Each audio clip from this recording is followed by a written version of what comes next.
On Friday, 2 days ago, I was at the Mayo Clinic for the 1-year follow-up appointment after my partial cornea transplant a year ago.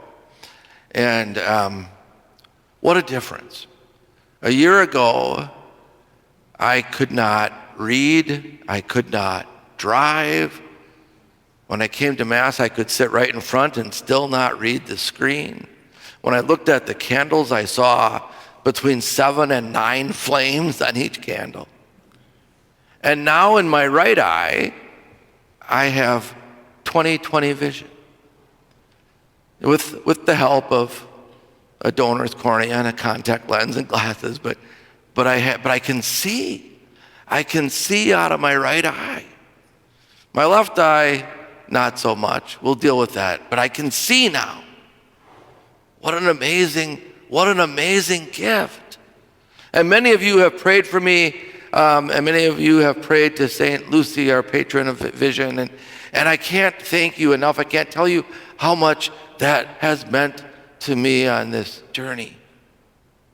On the way back from Rochester Friday night, it occurred to me that at no point in the process did anyone ask me for my credentials.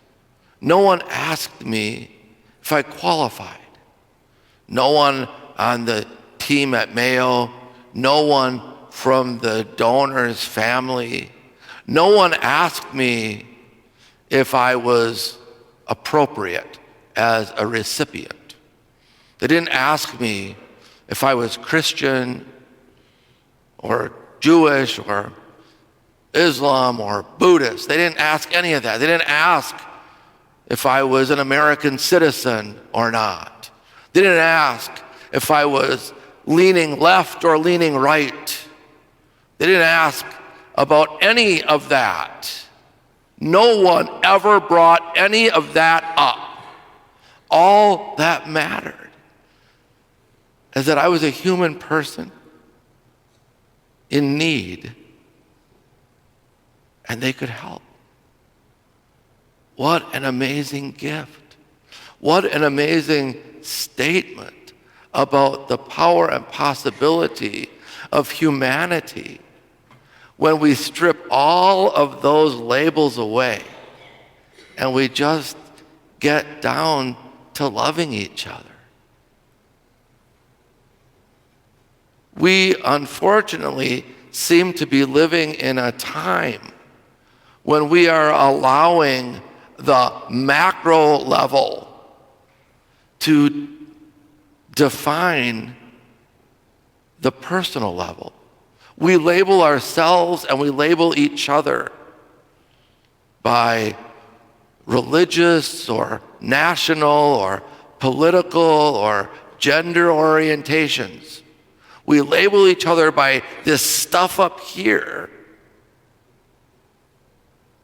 instead of just seeing the beautiful humanity in each other. And the time in which Jesus lived was no different. We're given this story of Jesus, this Jewish man, and this Samaritan woman at the well. And according to everything at the macro level, the socio-political, religious constructs, they should have zero to do with each other. Nothing. They shouldn't even talk to each other. They shouldn't even actually be in the same place with one another. If they let the macro shape the personal. But that's not what happened. Instead, they sat down together and shared humanity. They let the personal, the relational, supersede all of that. What a gift. But for that to happen, they each had to let go of something. Jesus had to let go of all of the conditioning he would have been given in his culture. He had to let go of the notion that she was impure, that she was toxic, that being near her, with her, talking with her would corrupt him. He had to let go of all that and just see in her the dignity of a human person created in God's own image.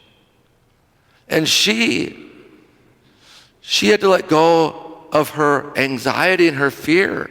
She was a woman by herself at this well with a strange man who wasn't from there.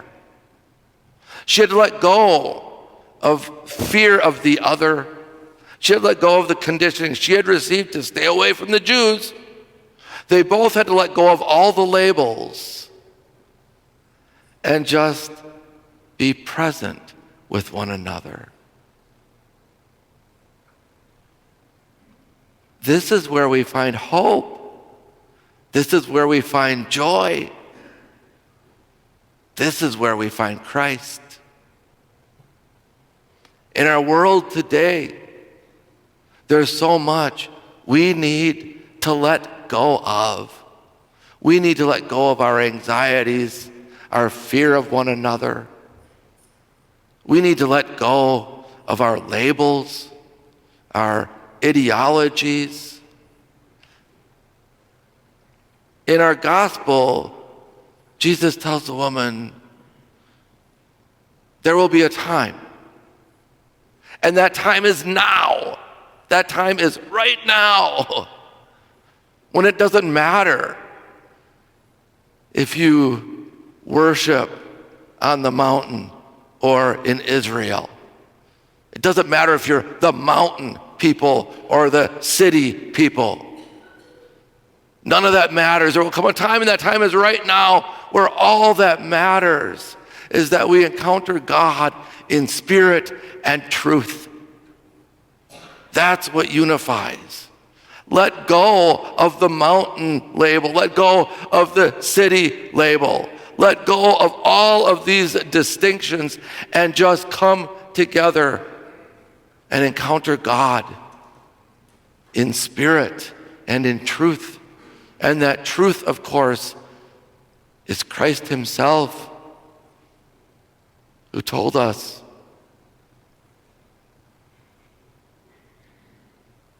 love one another. This is my commandment, that you love one another.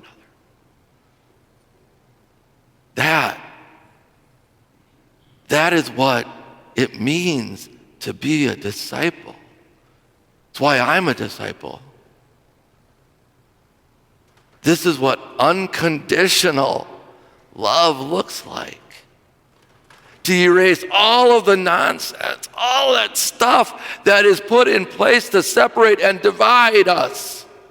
To erase all of it and just come down to the personal level where we look into each other's eyes. We see into their hearts.